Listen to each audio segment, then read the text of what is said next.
દુનિયાની અંદર સૌથી સુખી માણસ કોણ? મનમાં પ્રશ્ન થયો. આજે બેઠો બેઠો વિચાર કરતો હતો કે દુનિયાની અંદર સૌથી સુખી વ્યક્તિ કોણ. તમને પૂછું છું, 3 સવાલો પૂછું છું. તમે તમારી રીતના કોમેન્ટની અંદર જવાબ આપજો. બરાબર?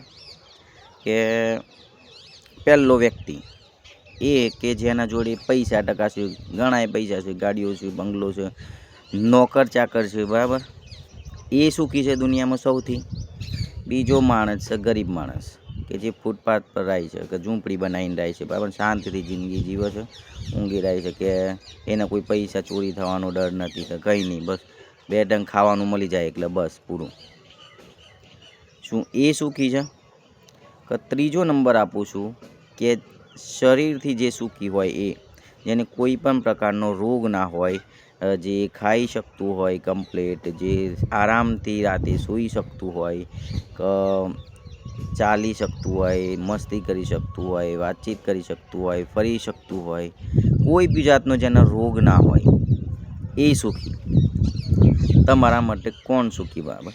એ તમે અહીંયા કોમેન્ટની અંદર જણાવજો. આ મોસ્ટ ઇમ્પોર્ટન્ટ પ્રશ્ન છે, કારણ કે બધાને જિંદગીમાં શું જોઈએ છે? પૈસા જ જોઈએ છે. બરાબર?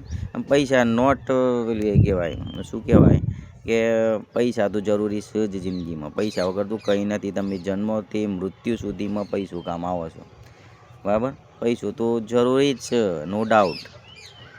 પણ જે સારી રીતે ખાઈ ન શકતું હોય, બરાબર, તમને કોઈ એવો રોગ થઈ ગયો, કે ડાયાબિટીસ થઈ ગઈ, કે કોઈ પણ એવો રોગ, કે તમારે ખાવું છે, ખાવાની ઈચ્છા છે, પણ તમે ખાઈ નહીં શકતા, તમારા જોડે પૈસા છે, જે બી ખાવું હોય તમે લઈ શકો છો, પણ ખાઈ નહીં શકતા, તો એ પૈસા શું કામના? બરાબર? તમારે ફરવું છે આખા દુનિયામાં બિંદાસ આરામથી આમ, પણ તમે ચાલી નહીં શકતા, તો પૈસા શું કામના?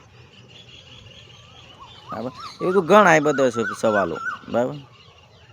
પણ મોસ્ટ ઇમ્પોર્ટન્ટ છે આપણી આ બોડી, શરીર. કે જો તમારું શરીરથી તમે સુખી હશો ને, તો તમે આખા દુનિયાના સૌથી સુખી વ્યક્તિ છો. તમે બિંદાસ બધાની સાથે હરી ફરી શકો છો, વાતચીત કરી શકો છો, જે ખાવું હોય તમે ખાઈ શકો છો, તો તમે સુખી છો. મેં ઇન્સ્ટાગ્રામ પર એક બેનનો વિડીયો હું ડેલી જોઉં છું, સુરેખાબેન કરીને છે, એને કેન્સર છે. તો એના ડેલીના અનુભવો એ ઇન્સ્ટાગ્રામ પર શેર કરે છે. ડેલી રોજના અનુભવો, એને કેવા કેવા અનુભવ હોય છે. તો એને બી એ જ કીધું કે આ દુનિયામાં ભાઈ સૌથી સુખી વ્યક્તિ એ જ કે જે શરીરથી સુખી છે, તો જ તમે સુખી છો. બરાબર? પૈસા તો ગમે તે રીતના બી તમે કમાઈ લેશો, પણ તમારા જોડે જો શરીરનું સુખ નહીં, તો કશા કામનું નહીં. બરાબર? કે તમને આ જો બીજી વાત એ કહું કે તમે ગમે તે જગ્યાએ જો ને, તો એ પ્રમાણેના તમારો અનુભવ થાય.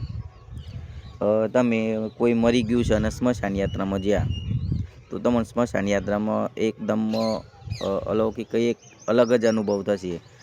કહેવાય કે પેલા શું કહેવાય, જે બધું સંસાર છોડી દે અને નહીં પેલામાં આવી ગયા હતા, એને શું કહેવાય, એ અનુભવ થાય તમને કે યાર આ સંસારમાં શું આપણી આખી જિંદગી કમાઈ કમાઈને મરી ગયા. બરાબર?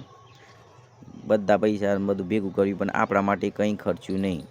આપણે કોઈ મોજ શોખ ના કર્યા, કે કંઈ જ ના કર્યું. આખી જિંદગી છોકરોને ભણાવવામાં, મા બાપની સેવા કરવામાં, એમની પાછળ જિંદગી ખર્ચી નાખી, પણ આપણા માટે કંઈ ના કર્યું.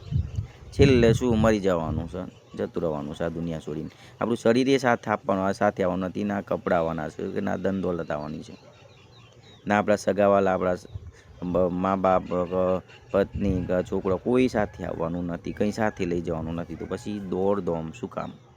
તમે જોજો એ વખતના તમારા વિચારો, તમારું આખું નેચર છે ને, મન બધું આખું બદલાઈ જશે. એ ટાઈપના તમને વિચારો આવશે કે સારું શું કરવાનું જિંદગીમાં, એને આપણે કરવાનું છે શું? આવ્યા છીએ તો બાળપણમાં રમવાનું, પછી ભણવાનું, યુવાનીમાં કમાવાનું, આ સંસાર વસાવવાનો, ગળપણમાં થોડી ભગવાનની ભક્તિ કરીને બસ જતું રહેવાનું. આટલું જ છે, બીજું કંઈ આપણી ફરજ કરી કશું જ નહીં આ જિંદગીમાં, કે એવું લાગે તમને એ વખતના અનુભવ. તમે જોજો, ચિંતન કરજો મનથી. આવત સેવા વિચારો મને આવેલા છે, એટલે હું આ બધું તમારા અંગે શેર કરું છું. બરાબર? તમે જે જગ્યા પર જાઓ એ પ્રમાણેના તમને એ ટાઈપના વિચારો આવો. પછી તમે ક્યાંક લગ્ન છે બરાબર, તો ત્યાં જજો, ડીજે વાગતું હોય આમ ડીચિંગ ડીચિંગ બધા આમ, અને મ્યુઝિક વાગતું હોય, અંદર ડાન્સ કરતા હોય, સારા સારા કપડાં પહેર્યા હોય, તો એ વખતે તમારું આખું વિચાર બધા બદલાઈ જશે. તમને એમ થશે કે હા હા જિંદગી તો આવી જ છે, સારા સારા કપડાં પહેરો, સારું સારું ખો, મોજ મસ્તી કરો, આ જ જિંદગી. એવી રીતના છે. પછી તમે કોઈ દવાખાનામાં જો, હું આ ગયો તો હતા 3 દિવસ સીલમાં રહ્યો છું, એટલે પાછા મેં જોયા અડધા પગ ભાગી ગયેલા હોય, હાથ ભાગી ગયેલા હોય, કોઈ એક્સિડન્ટ થયું હોય તો બધા કચરાઈ ગયા હોય, તો કોઈ બાળક જન્મ મરી ગયો હોય, રોગ કકડાટ થઈ રહ્યો હોય, પછી કોઈને કેન્સર થયું હોય તો એના અનુભવો કે, કારણ કે હું જે વોર્ડમાં હતો ને ત્યાં એક કેન્સરવાળું આવ્યું હતું, તો એના અનુભવો મેં લીધા, જોયું, પૂછ્યું. તો મને એ વખતે એવું લાગ્યું કે યાર સંસારમાં સૌથી સુખી માણસ એ જ છે કે જેના જોડે શરીર તંદુરસ્ત છે, પોતે સ્વસ્થ છે, પોતાની બોડી એકદમ કમ્પ્લીટ છે, એ જ સૌથી સુખી. સારું જોઈ શકે છે, કમ્પ્લીટ કમ્પ્લીટ તમે સુગંધ સૂંઘી શકો છો, બધા સ્વાદ સારી રીતના લઈ શકો છો, ખાઈ શકો છો, બોલી શકો છો, સાંભળી શકો છો, હલનચલન કરી શકો છો. તમારું શરીરમાં કોઈ બી જાતનો નખમય રોગ નથી, તો તમે સુખી છો. બરાબર. તમારા મતે કોણ સુખી? હું તમને પહેલાં 3 કીધા હતા, એ શરીરથી સુખી, ગરીબ માણસ સુખી, પૈસાવાળો જેના જોડે બંગલા ગાડી બધું જ છે એ સુખી. કોમેન્ટની અંદર જણાવજો. આજના વિચારો મને વિચાર આવ્યો એટલે આ વિડીયો બનાવ્યો. બરાબર. વિડીયો કેવો લાગ્યો છે? સારું લાગ્યું હોય તો લાઈક કરી દો, ફોલો કરી દો, શેર કરી દેજો. બરાબર. ત્યાં સુધી આવજો.